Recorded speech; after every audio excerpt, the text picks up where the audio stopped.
Hello. So, the reason I've turned the camera on is that Laura and I are having a copywriting discussion / training session, and I thought it actually would be good for people to listen in. So hopefully you'll find this interesting as you are writing landing pages or any copy for your clients so that it converts in sales. And I think that's the thing we're talking about, Laurie, is sales copy ultimately. You were just saying about basic human instincts from your neuromarketing course that you did. Do you want to remind me of those quickly? So there's 3 core basic instincts. The subconscious operates on avoid danger, avoid starvation, and on procreation. So if you write around those 3 things, you'll automatically pull in the emotion from everybody that's happening. So starvation being money and power, danger, not being homeless, whatever, Yeah. procreation, obviously with nurturing involved. And I think that's it. So that's what we were just discussing before we turned the camera on. Like, actually selling by pushing on things people are scared of is so much more powerful than just selling nice things, like aspirational things. Yeah. But the way the copy that we found ourselves the best is you start off by pushing on pain to grab their attention, to get them listening, and then you say, here's a problem, and our clients' products and services is the solution.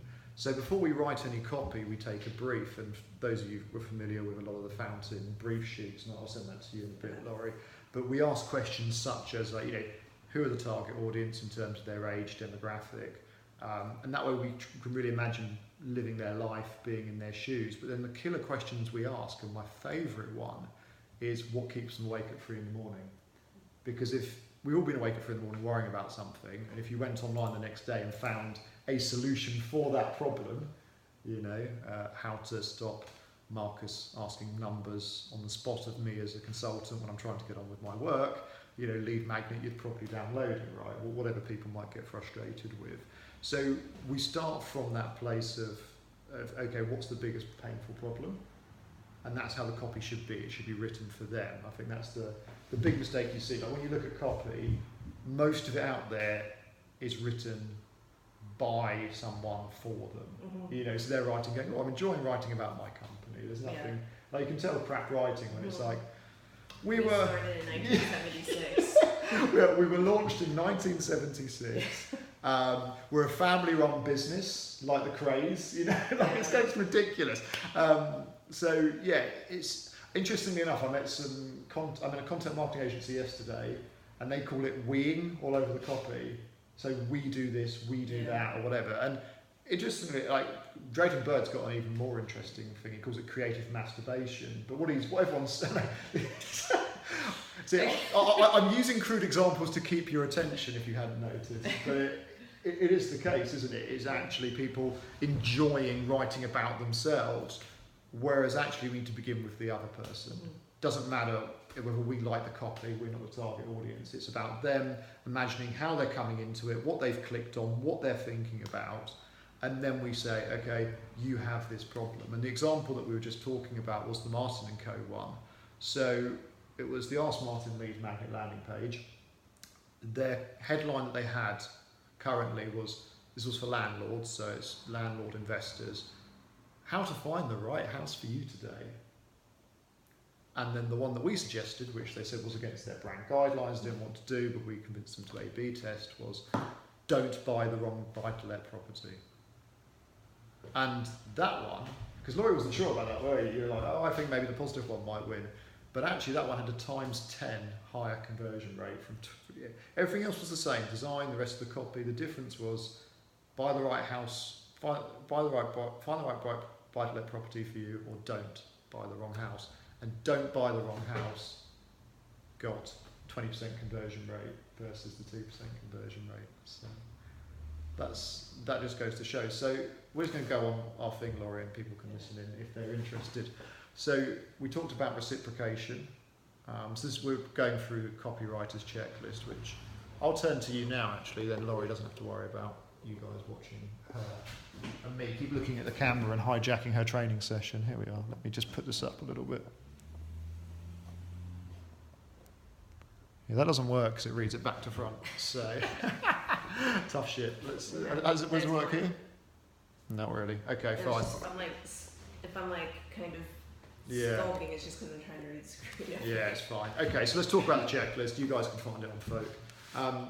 So we talk about reciprocation as one thing. So that is people, if you give them something, an emotional feeling, or if you give them actually something like a free ebook or whatever, they're going to feel a sense of reciprocation. They're going to be open, wanting to do stuff and buy from you. Commitment to consistency. So that was the powerful one. The example I was giving is that we will go to parties and weddings and things that we don't want to go to because we said we did. We want to. Because we said we did in the past. So actually, we want to remain consistent as people. And the example I've got here is of X sort of person you'd be interested in Y, or as Drayton Bird uses, if you're like most of our clients, you probably are worried about X, Y, and Z. Well, this new product will make you feel happy, etc., etc. The next one here is liking. Is the tone trustworthy and likable? Have you shown that you understand the reader's situation? So the example I've put in here is, we know it can be daunting buying something from the internet. But there's always a few what ifs. So here's our office number. Feel free to talk to our team if you have any concerns. It's just making them feel that, yeah, you're nice guys, right? You want to buy from nice people. You don't want to buy from arseholes. So the next one is authority. Like, are you an authority? Like, this as an independent study backed up? Do you know what I mean? Which actually ties in a lot with social proofing. The two are very similar. An example I gave in talks a few years ago is that in 2008 I was sitting on the tube and I was reading about social proofing in a book called Nudge. Nudge, the behavioural economics guys. So Richard Thaler recently won the Nobel Prize for behavioural economics, but they talked about social proofing, and there was a story in it. There was a campaign, you like this, Laurie, called "Don't Mess with Texas," which was not what you're thinking, right? So don't like Texas. You don't like. Okay. No, but this was about cutting down the littering in the old red state. Is that what they call it? Or I don't know. The grand. Texas is dead to you. Yeah. Have you ever been to Texas? No. Okay, right. It used to be Mexico. All right. Yeah, you definitely don't say that to Texas. Well, it did. It's the Alamo was about, right? Anyway, it was a litter campaign. It had famous Texan basketball players, NFL players, celebrities saying, don't mess with Texas. And then it had a headline on a load of ads saying 80% of Texans are now recycling and not littering. Are you too? And I was sitting on the underground reading this, and I looked up, and no word of a lie, there was an ad from the Mayor of London saying 70% of Londoners are still not recycling, time to make a change, which is having the absolute opposite effect. Because you read that and think, well, if most people aren't doing it, then why should I? Which is what social proofing is, letting them know that the herd are doing this. And once again, unconscious bias, following the herd mentality. Yeah, that was in the neuroscience course. Yeah, and it's... So going back to it, so you get this sort of stuff, Laurie, and it's kind of like when I look at a landing page, in my head I'm doing this checklist, have they mentioned that lots of people use them, or there's some logos, and we do it with Fountain, right? We've got Google as a client. Oh shit, this can't go out now. Bollocks. Okay, we've got Barclays, Lotus, all these people that we're working with at the minute, they're household names, right? So that's, I wonder if I can edit that bit about Google. Let's just hope they never find it. We need to keep the Google thing quiet publicly, you see. The next one is scarcity. This is one I really like, actually, and some people hate it, but letting them know that this offer will only be around for a limited number of times. I think that works for some people. It Not does. For everybody, but... And that's the thing. The biggest pushback you get with copy is that someone says, I don't like that, that won't work for me, or that doesn't work for most people. We don't need to get most people. At a 2% conversion rate, if you want to get it to 4 and double the number of leads, you only need to convince 2 extra people out of the 100, right? Or out of the 98 that are leaving, 2 need to come on board. The other 96 can fuck off. I mean, we don't want them to, but they can. Do you know what I mean? So we only need to convince a couple extra people, and putting that scarcity on there, saying this will only be around for a limited amount of time, act now or miss out. Because it's FOMO, right? It's the fear of missing out. And it gets them to take that next step. That goes back into that avoid danger thing with the neuroscience. Yeah, it does. Because the danger is you're not going to get this really cool thing in time. I don't know what it could be, but whatever. Discount on tuition or something. Yeah. No, I think that's right. It's so all the things again. Sorry, Laurie. So it's the sort of survival, which is obviously it's an accumulation of stuff as well as don't die. Yeah. Survival, procreation. What was the other one? So it's avoid danger. Avoid danger. Which is, having a life and whatever. Avoid starvation. Yeah. Which is money and power. And procreation. And procreation. Yeah. It's funny actually. Robert Kiyosaki, who wrote the book Rich Dad Poor Dad, said that the way that if you're going to sell, like there are 3 core drivers that he called God, sex, and money. That basically will sells everything, right? So God means that you will feel happy, you will live long, you'll have lots of well-being. Sex, obviously, you'll meet someone, a partner to procreate with, and money. Well, if you give us money, you'll make more. Yeah. And lots of things can be put into it, right? So actually, clothing, if it's nice clothing, that could be put under the sex category, or it could be put under, the God, I feel nice in this clothing. Yeah. But so there is a sort of Venn diagram with them, but it is that base gut instinct. And I think for those of you watching this, hopefully you're starting to get the shift that we're talking about emotions, gut instinct, what people are scared of and what their pain points are. That's so important and essential to sales and sales copy. That's the difference. You know what else I learned from that course? Tell me. It might not be relevant to writing, but if you're up for parole, you're less likely to get your parole granted if it's right before lunch, and you're more likely to get it granted right after lunch. Shit, that's and so that was interesting. It's a proven study. He had the stats in the thing. Because you're driven by your physiological needs, and you can't avoid that at all. Everyone's driven by that. What's really interesting, side story but similar, and it's still about basic human physiology, right? And this could be interesting, tying it back to you guys watching, what, sort of ad scheduling, before lunch, people more likely to download or not, But when I was a counsellor, I used to sit on planning, and planning applications, there's 10 applications, and we start the planning meeting at 10, right? And the first 2 or 3 we really take our time on and scrutinise and probably give quite a fair judgment as it goes through on planning or not.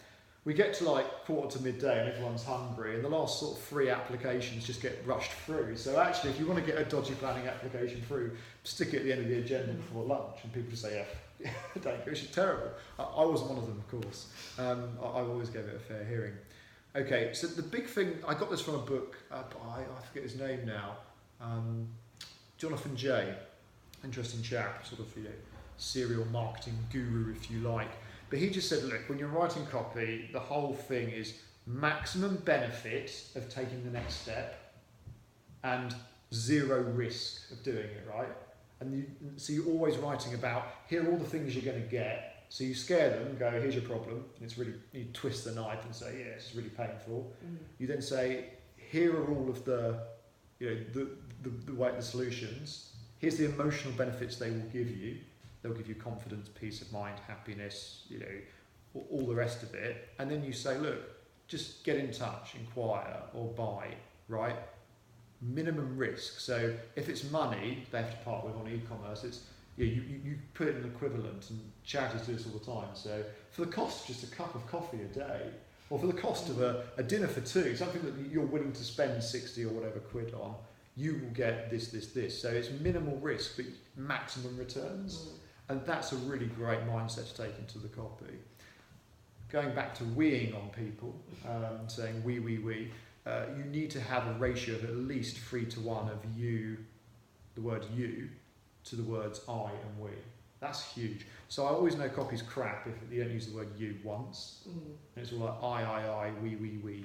You're talking about yourself, and people don't give a shit. There was a book I read years ago on marketing that just it really got built up and said, here's the one thing that your target audience care about more than anything, and you flip the page and it just said themselves. Yeah. That's it. And you're like, oh. And that's true. That's all they really care about. The acronym is like WIFI, what's in it for me? So basically the target audience is thinking, what's in this for me, what's in this for me? And we all know this because we're all users ourselves. You're on Facebook, what's in it for me? What am I going to get? Oh, cool, that's going to make me laugh. Or that's going to make me angry politically, or it's going to make me feel something. You're basically chasing dopamine, aren't you? You're chasing the buzz of emotion. Yeah. And it's pretty much sad. You're just satisfying the basic programming, the survival software. So, am I surviving? Am I procreating? What was the other one? And am I keeping away from danger? So the dopamine, I think, it's triggered with the avoid starvation, because that's about, like, people equate that now to money and power in Western worlds. So, and that all that hits on the dopamine release. Wow. Like status and all that kind of stuff. God, so interesting, isn't it? Because it's just a dopamine release. That's why we do it. If I stopped getting any dopamine release in what I was doing every day, I'd just quit. No more Fountain, no more watching Norwich. I don't get much dopamine with that these days, but do you know what I mean? Right? You would. So you're just driven by dopamine, which your copy then needs to give people dopamine. Is it giving them dopamine? No, you're just talking about yourself. And then you wonder why you're not converting and the customer's losing money. So that was a bit of fear in there as well. So it's good. Dealing with objections. This is good, actually. This is a really good one. Literally, I used to ask the client, ideally the salespeople from the client, okay, what are the top 10 objections you get? And just write them all out and then say, okay, how do you overcome them? Because basically, good sales copywriting is salesmanship in print. Now, a really, really good trick, if you can get them to do this, is to get the objections, or the top 3 or 4 objections they get, and then answer them, not in the copy, you writing them, but getting a testimonial answering them, right? So, like, John from Alabama said, I thought that Udemy neuromarketing course would be a waste of money. $100 is a lot of money, but you know what? It gave me the insights in my marketing role, and I've made the company back thousands, and I've had a big pay rise. So even though it felt like a lot of money, I got loads back. Now that's so much better coming from John from Alabama than the landing page, the corporate, the machine, the man sticking it to you himself. So I think that's such a good thing to do. How do you get that? You have to ask the client if they have customers who are willing to have testimonials written for them. And they are, believe it or not. Video testimonials convert better. Did you read in Russell Brunson's book that if you make it look like it's a Facebook post, that pushes up conversion rate? So only if it works with the aesthetics of the design, but if you have like 3 or 4 Facebook profiles that look like a Facebook post saying, I was so worried about buying this before I took the leap to invest in this product or service, but it's proven that it gave me blah, blah, blah, blah. It looks better if it looks like it's been copy and pasted from Facebook, even though they weren't. He just made it look like it. But it boosted conversion, which you can understand, right? It's once again, it's what people can relate to, is it trustworthy, etc. And the big one, marketing is about selling the next step. So you have to have a call to action. I know it multiple fucking times, but and I always like tying in the scarcity with the call to action, right? So it's literally, and the calls to actions need to be quite soft, because if it's buy now, obviously e-commerce is fine, but if it's like, buy now and it's a service or a lead, it's basically saying, fill out this form and we'll sell to you, and no one wants to be sold to, but everyone wants to buy. Whereas if it's a soft call to action, a lot of you will know what this is going to be, it is request more information, discover more. Those are, who doesn't want to request more information? Who wants to discover more? Once again, it's minimum risk, maximum return. But sell that next step and then tie in the scarcity. So I think I'm probably going to stop recording. Oh no, actually, one more thing. The other thing I was going to show you, Laurie, is the template. I call it the magic template.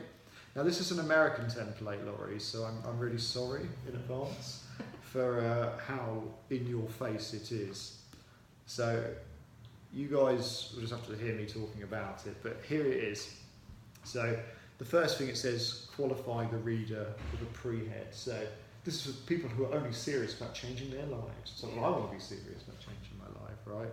So actually that's a bit of scarcity in there, right? It's not saying it's for everyone, we're not selling to the world, we're selling for the people who are right. Then you hit them with an attention-getting headline, Don't buy the wrong house, Laurie. You're a buy-to-let investor. If you buy the wrong house, you're in trouble. Like, push on their fear, right? And then tell them why they need to act now or they'll miss out. Scarcity again. So this template is really leading with scarcity, attention-grabbing, fear. Like, that's pretty heavy. And then it's a nice thing. Greetings, dear reader. This is American, of course. And then here's what I love. Look, enter the conversation they're already having in their mind. What problem is your product solving for them? Address the problem here. So, if you're like a lot of people that are, a lot of our clients, you're probably worried about boom, boom, boom. You're probably, and oh yeah, that's where your liking comes in. They understand me. They feel my pain. So you're really, and then you start really like twisting the knife and being like, here's the problem is this, buying the wrong house. Let's use this as an example. As a buy-to-let investor, you probably stay up at night worrying about buying the wrong investment property. You've seen people lose everything from getting the wrong buy-to-let property, and it's such an easy mistake to make. But there's a solution. That's the next one. It's Martin & Co.'s landlord survey. We've surveyed over 3,000 landlords, so straight away, social proofing, authority, and then you start putting in, and then you say like, here's what, and then you can start saying, here's what it's done for other landlords. Oh my God, it's amazing to get advice from the hive mind of 3,000 buy-to-let landlords, sharing the biggest mistakes they've heard of, and that means I'm definitely not going to buy the wrong buy-to-let property. And this is what it will do for you. Key benefits. Another thing that wasn't on the list that I should have put on, Laurie, is benefits versus features. This is huge. Yeah. Do you know the difference? Yeah, benefit, you're going to get something, and feature is just, like, it's going to benefit you, a feature might not benefit you. So, benefits and features, it's not like it. A feature is what it does, and the benefit is what you get emotionally. Yeah. So, the feature of my car is it's got 9 airbags, and it's got great mileage. The benefit of it, you've got a call. A meeting here. Okay. At what time? Because she's not here yet. But that's just... When she comes, I will stop recording. Cool. You say hi, Ruthie Ruth. Hello. All right. Sorry. That's all right. Okay. Benefit of my car is it has good mileage and 9 airbags. You sold, Laurie? No. No. The feature of my car. So those are the features. Yeah. Is they have 9 airbags. Yeah, and good mileage. The benefit is that the mileage, Laurie, like, we all know money's tight at the minute, there could be another recession coming. This car, like, how much when you had a car did it cost to fill up? About £16 a month. Yeah, this is 10. So imagine what you could do with the extra 50. You go for a nice meal with your husband, the nice things you can do. So you'll get more time, you'll get more things to do. But the most important thing about the 9 airbags is to make you feel safe. If there's ever a crash, you know that you're in the safest possible vehicle, so you can have a long and well-loved life. Yeah. You see, you feel it. Laurie's welling up here. This is beautiful, but you guys know what we're talking about, right? Emotional benefits rather than like my feature is that my phone has a 9 megapixel camera. The benefit is capture the most incredible moments of your life because memories fade. Wow. That is. You see what I mean? Yeah. It's the same fucking thing. It's Yeah. the camera. It's either a 9 megapixel camera or it's like my life. Yeah. It's my legacy, my family, the things that really hit me here. Survival software shit again. Okay, what's that worth to you? Look at that. Explain why they'd be better off getting your product today. What is that worth to you, Laurie? That being safe on the road, an extra £50 a month. What's that worth to you as a person? Are you actually asking me? No. Sorry. Okay. But then you really dial it up. Plus, your satisfaction is guaranteed. Laurie, if you don't want this car, it's absolutely fine. Take it back any time. 100% money back. No quibbles. No worries. There's zero risk to you, Laurie. Zero. Yeah. But here's how I'll sweeten the deal even more. This is Right? This is so old school. It's so American, right? Here's how I'll sweeten the deal even more, right? You want some car mats? I'll put some car mats in the car. Right? We've gone from buy-to-let properties to cars like that. That's how my bizarre creative mind works. But let's run with it. Do you want some car mats? Do you like wine? I'll give you wine. I want an air freshener. Fucking, you can have 10 of them. 10 air fresheners, but you have to go today. If you don't, Laurie, no air fresheners, no mats, no wine, and this car is being sold out tomorrow. It's your only chance. Should I get off the pot? Oh, so you know what I mean? But then you can say, so act now or lose, right? Yeah. P.S. So at the bottom, as you're reading this, little Johnny thought he could just let this opportunity go, and little Johnny was in a car crash. Don't do that. But you get where we're going from, and that. So hopefully, watching this has been remotely interesting, entertaining, if not bizarre. But you get the core principles. Yeah, it's about them. Push on their pain points emotionally, what keeps them awake at night. Then give them the solution, sell the benefits, then call to action. Marketing is about saying the next step. I've been Marcus, you've been Laurie. This has been really good fun.